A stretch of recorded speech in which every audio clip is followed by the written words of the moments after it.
All right, guys, we're going to get right onto it with all the pressures of our food system in America, especially, and the prices of everything skyrocketing and more people wanting to grow their own food. I felt that this story was pretty important, so I'm going to share it with you now.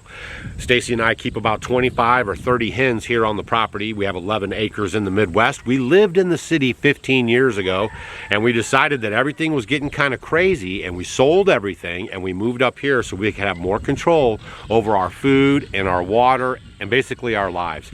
And we kind of checked out of the system, and up until like 2 years ago, I was not even really tracking any of this stuff. I had already drawn my conclusions, and I was on the buckle up program, okay? So where we were learning how to grow our own food, how to take care of ourselves, and how to get ready for whatever came our way, basically. We stayed in prayer, and we stayed vigilant on learning our systems. So I am out to get a new lawnmower for the homestead. I cannot go to my John Deere dealership, which is right down the way here in our neighborhood, because of their DEI policies and their willingness to go along with the New World Order, because that's basically what that is. And they have put out some papers saying that they're not going to do it because we scared them and said we were going to take our money away. But until I really see some real change over there, I'm not going to spend money at the John Deere dealership if I don't have to. So I was in the lawn care landscape business before all this started, right before we moved off grid and everything. If you guys have been following our story for a little bit, I've talked about this a couple times. We sold that business and everything, and we moved up here. But I remember that the Ferris, good lawnmower company that has made in America products, and so I went down there to look at a lawnmower. Okay, it's over an hour drive down gravel roads, down the highway, and even you know, on other roads. And I finally get there. I go inside, I'm doing my purchasing, and then I come outside to, you know, it's a rainy day and everything. I come outside to load the new lawnmower up onto the trailer, and I'm looking at the trailer, and underneath it, what was that? You know, I see something going underneath it. I'm like, what is that? And I look underneath there, there's a chicken underneath there. I'm like, what is it? Is there a chicken underneath here? Now I'm in Wentzville. Wentzville is kind of like a rural city kind of an area. So I'm half thinking in my mind that they have chickens, like they might let them in and out of this gate over here. So I went inside. I'm like, do you guys have chickens? I mean, I'm just asking. And they're like, chickens? No, what are you, crazy? I'm like, oh my gosh, y'all. Literally, we had one of our chickens get on the trailer. Must have been in the axle underneath the trailer, okay? And it sat on this axle through the rain and the roads and everything for over an hour to get to where I was at. I'm gonna show you the clip that I made while I was right there, right after we had grabbed the chicken and everything. All right, so I put my money where my mouth is, and I can't really buy nothing from John Deere right now because they're clowning with this DEI stuff, okay? So I drove over an hour down here to Scott's Power Equipment, because when I used to do the lawn care stuff, I used to work with these Ferris mowers, and that's a good made in America company. So I came down here, I drove an hour to not spend money at the John Deere, and I got me a new lawnmower, right? But look at this. I got my chicken was on the axle of my trailer and drove over an hour underneath the trailer, underneath there, somewhere on the axle or something, for over an hour. And when I came out to load the mower, she was running around out here.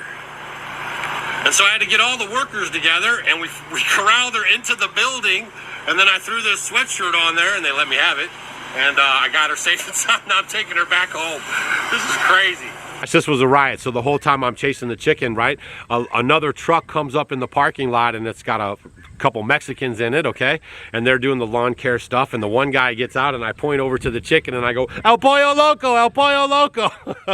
And the guy looks over, and they all started laughing, and then the guys that stayed in the truck, they're watching us trying to chase the chicken around, you know, to try to get it into to an area where we can get it. We actually had to chase the chicken into the lawnmower place, pin it into a corner, and then that's where we grabbed it, right?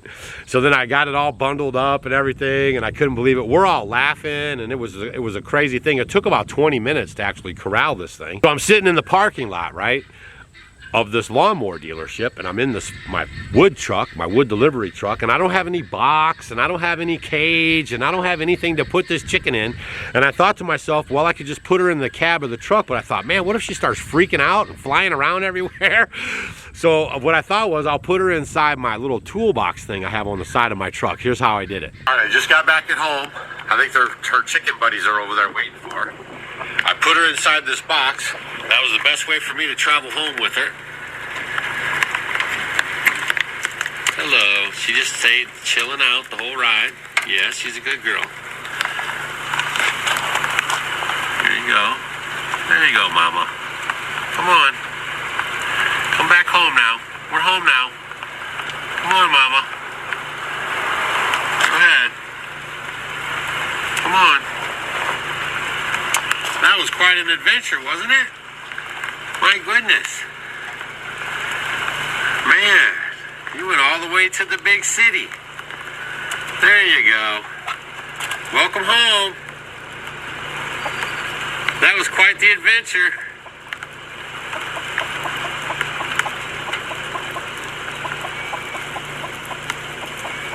Go find your buddies. Man, I don't know where she was hiding at. She rode all the way down, over 1 hour on the highway, the gravel roads, and everything. Some kind of way up in this trailer. I guess she was up here somewhere. She might have been up here on this. It is kind of cozy in here.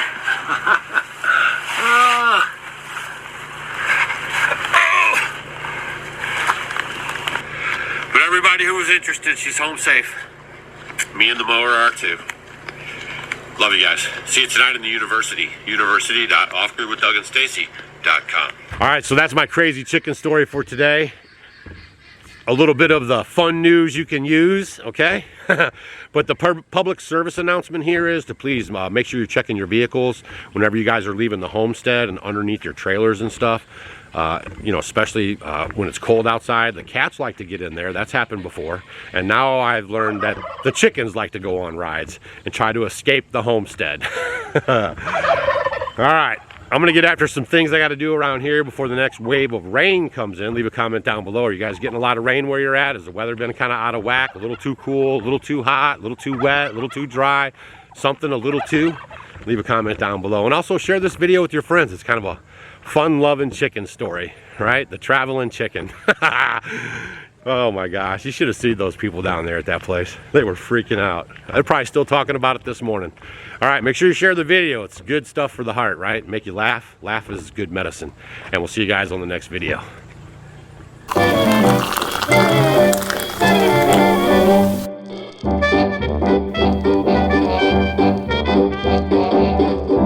Did you guys know that in the 16, 17, and 1800s, chocolate was consumed as a beverage? There was no such thing as a chocolate candy bar.